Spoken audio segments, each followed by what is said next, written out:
বাংলাদেশে দীর্ঘ 17 বছর যে স্বৈরাচার জগদ্দল পাথরের মতো বুকের উপর চেপে বসেছিল, গত 4টা নির্বাচনে আমি প্রার্থী ছিলাম, কিন্তু এরকম একটা সুন্দর এবং সুস্থ পরিবেশে আমরা নির্বাচনে অংশগ্রহণ করা বা নমিনেশন জমা দেওয়ার পরিস্থিতিটা ছিল না।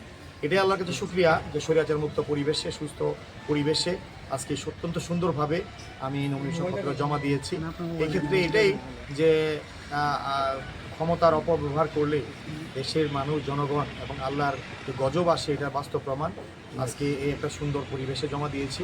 আমি মনে করি আগামী দিনগুলোতে নির্বাচনেরও সুষ্ঠু এবং সুন্দর পরিবেশ থাকবে। অন্তর্বর্তীকালীন সরকার, প্রশাসন, জনগণ সবাই আশা করছে যে সরকার এবং নির্বাচন কমিশন একটি ভালো এবং সুষ্ঠু নির্বাচন উপহার দেবে। সেক্ষেত্রে আমি মনে করি যে ইনশাআল্লাহ যে পরিস্থিতিতে আমরা লক্ষ্য করছি, আগামী দিনেও আমরা এই নির্বাচনের একটা সুষ্ঠু পরিবেশ আশা করি। এবং আমি আমার নির্বাচনী এলাকা ভৈরব-ফুলিয়ারচরে সর্বস্তরের ভোটার এবং জনগণের কাছে আমি দোয়া চাই যাতে আল্লাহ রহমতে আমি কামিয়াব হতে পারি এবং এই নির্বাচনী এলাকায় দানিশ হিসেবে বিজয় সুনিশ্চিত হয়। এক্ষেত্রে আমি সকলের কাছে দোয়া কামনা করি। আশা শুধু আমার না, দেশবাসী সকল জনগণের। আপনারা জানেন এই প্রশাসনই এই নির্বাচনটাকে গত 14 সালে, 18 সালে, 24 সালে একেবারে একটা দলের পক্ষে নগ্নভাবে নির্বাচনটাকে করেছে। সে কারণে আসলে জনগণের প্রত্যাশা এই প্রশাসনের কাছে অনেক বেশি।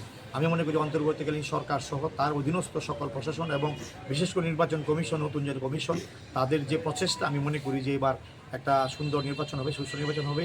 জনগণ তার ভোট তার পছন্দ মতো প্রার্থীকে দিতে পারবে। আমি নির্বাচন কমিশন এবং প্রশাসনের কাছে আশা করব দীর্ঘদিনের প্রত্যাশিত, অনেক রক্তের বিনিময়ে অর্জিত এই যে সুন্দর পরিবেশ, এই যে ভোটের অধিকার, এটা যাতে জনগণ সুস্থভাবে প্রয়োগ করতে পারে, এটাই আমার প্রত্যাশা। ভোটারদের প্রতি আপনার আহ্বান কি? ভোটারদের প্রতি আমার আহ্বান, আমি এই নির্বাচনী এলাকায় দীর্ঘ 33 বছর যাবৎ ভৈরব-ফুলিয়ারচর প্রতিটা প্রান্তরে, গ্রামে গঞ্জে, পথে বিভিন্ন জায়গায় আমি বিচরণ করছি। জনগণের সুখে দুঃখে, বিপদে আপদে আমি ছিলাম। সেই ক্ষেত্রে আমি দীর্ঘদিন এই জনগণের পাশে যেহেতু ছিলাম, জনগণের কাছে প্রত্যাশা, তাদের বিবেকের কাছে আমার প্রত্যাশা হলো যে আগামী নির্বাচনে আমি যেহেতু প্রার্থী, আপনারা বিবেক দিয়ে বিবেচনা করে যদি মনে করেন আমি আপনাদের জন্য কাজ করব বা আমি আপনাদের পাশে ছিলাম, সুখে বিপদে আপদে ছিলাম, আমি মনে করি যে জনগণ এই বিবেচনায় আমাকে নিবে।